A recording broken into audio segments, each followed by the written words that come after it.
রাজত্ব করছিলেন। একদিন 50 কোটি অপ্সরা নায়ক দেবরাজ ইন্দ্রের স্বেচ্ছায় আনন্দ করে তাদের নৃত্য করতে বললেন।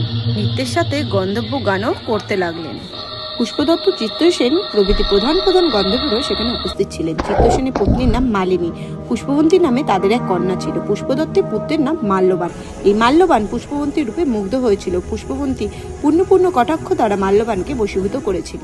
দেবরাজ ইন্দ্র তা বুঝতে পারলেন। তখন ক্রোধবশে তাদের অভিশাপ দিলেন, হে মূঢ়, তোমরা আমার আজ্ঞা লঙ্ঘন করেছো, তোমাদের ধিক, এখনই তোমরা পিশাচযোনি লাভ করে মর্তলোকে নিজের দুষ্কর্মের ফল ভোগ করো। ইন্দ্রের অভিশাপে তারা দুজন দুঃখিত মনে হিমালয়ের পর্বতে বিচরণ করছিলেন। পিশাচাকে প্রাপ্ত হয় তারা অত্যন্ত দুঃখ ভোগ করতে লাগলো। হিমালয়ে প্রচন্ড শীতে কাতর হয়ে নিজেদের পূর্ব পরিচয় বিস্মৃত হলো। এইভাবে অতি কষ্টে সেখানে তারা দিন যাপন করতে লাগলো।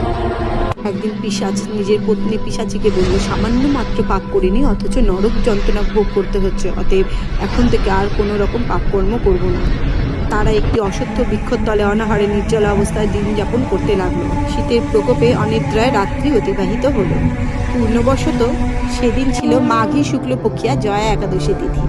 ভগবান বিষ্ণুর কৃপায় তাদের পিশাচত্ব দূর হলো। তারা দুজনেই পূর্বরূপে ফিরে এলো এবং তারা স্বর্গে ফিরে এলো।